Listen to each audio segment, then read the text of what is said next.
Olá pessoal, nesta videoaula veremos um passo a passo para habilitar o controlador PID no inversor de frequência CFW300. A aplicação controlador PID pode ser utilizada para fazer o controle de processo em malha fechada, que basicamente compara o setpoint de controle, que é o valor desejado, com a variável de processo, atuando na rotação do motor, com o objetivo de eliminar qualquer diferença entre essas variáveis. No CFW300, esta função está agregada ao PLC incorporado, chamado de Soft PLC, e para isto precisa de uma parametrização específica. Antes, é importante lembrar que esta parametrização pode ser usada somente a partir da versão de software 1.30. A seguir, utilizando uma maleta didática, vamos mostrar a parametrização do CFW300 para controlar a variável pressão na saída da tubulação de um sistema de bombeamento. Considerando que o inversor de frequência CFW300 está com a parametrização de fábrica e os dados de placa do motor inseridos no inversor, daremos início à parametrização. É recomendado seguir exatamente os passos apresentados. Acessando o P903, onde é definida a aplicação que será executada, vemos nesse caso que o próprio padrão de fábrica já é 1, que é o aplicativo controlador PID na função Soft PLC. Na sequência, devemos ajustar o P901 em 1, que irá executar a aplicação da Soft PLC. No próximo parâmetro, vamos definir o tipo de ação do controlador PID, que pode ser direto ou reverso. Nós vamos utilizar o P928 em 1, que é ação direta, ou seja, um aumento de velocidade do motor trará um aumento na variável de processo, em outras palavras, na pressão.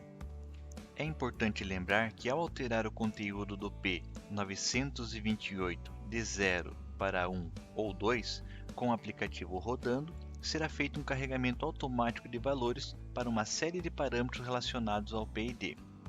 Essa relação dos parâmetros pode ser observada no manual de programação. Na sequência, devemos ajustar a velocidade mínima e máxima de operação. O P133 vamos ajustar em 10 Hz e P134 em 60 Hz. A partir de agora, deve-se definir o modo de operação. Acessando o P220, para esse exemplo vamos manter em 0, que é o modo somente local. Na sequência, P221 em 12, que é a referência de velocidade em local pela Soft PLC. Próximo parâmetro é o P224 em 1. Isso significa que o comando girapara será através de uma das entradas digitais. Dando continuidade, atribuímos a entrada analógica AI1 a função variável de processo, ou seja, P231 em 17. Nesse exemplo, essa variável é a pressão da tubulação. O P233 em 0 define que o tipo de sinal analógico que o inversor recebe do processo é de 0 a 10 volts. Lembrando ainda que você pode ter outros sinais, como 4 a 20 mA. Nesse exemplo, teremos duas entradas digitais. A entrada DI1 com a função girapara, ou seja, P263 em 1. E a outra entrada digital será a DI2. Observe que quando habilitado o PID, o P264 recebe o conteúdo 50, que é a função manual automático. Ou seja, quando esta chave estiver em manual, a velocidade é controlada pelo usuário e em automático pelo controlador PID. Voltando aos parâmetros da Soft PLC, devemos informar os valores mínimos e máximos da variável de processo ligado à entrada analógica. Portanto, o P922 em 0 como valor mínimo e P923 em 4 como valor máximo, teremos uma variação de 0 a 4 bar. Agora vamos para o setpoint de controle em modo automático, ou seja, P911. Nesse exemplo, vamos considerar 2 bar, lembrando sempre que precisa estar entre os valores mínimos e máximos. Vamos ajustar também o P918 em 30 Hz, que será a referência de velocidade do inversor quando o PID estiver em modo manual. Em outras palavras, quando a entrada digital 2 estiver aberta, teremos os 30 Hz de referência de velocidade. Na sequência, para esse exemplo, vamos desabilitar os alarmes de nível baixo e alto da variável de processo.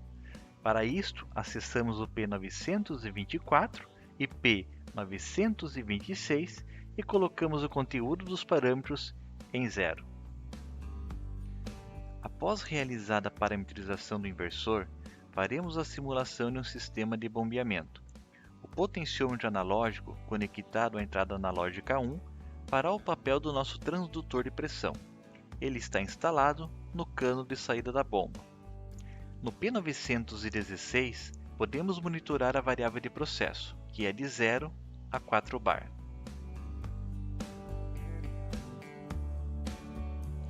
Temos nessa maleta 4 entradas digitais.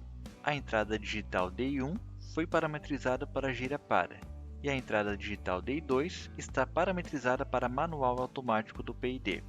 As demais entradas nesse exemplo não estamos utilizando. Então vamos acionar o motor através da entrada digital DI1, nosso gira-para. E inicialmente estamos operando com o PID em manual, ou seja, DI2 aberta. A referência de velocidade é parametrizada no P918, que para esse exemplo ajustamos em 30 Hz. Lembrando, se necessário, o usuário pode ajustar a velocidade do motor de acordo com o processo. Então agora, imaginando um processo real, onde a velocidade do motor faz com que aumente a pressão do sistema.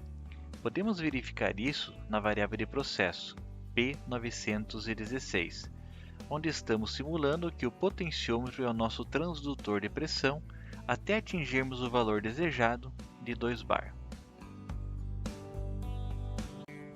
Então podemos passar o PID para modo automático, fechando a DI2.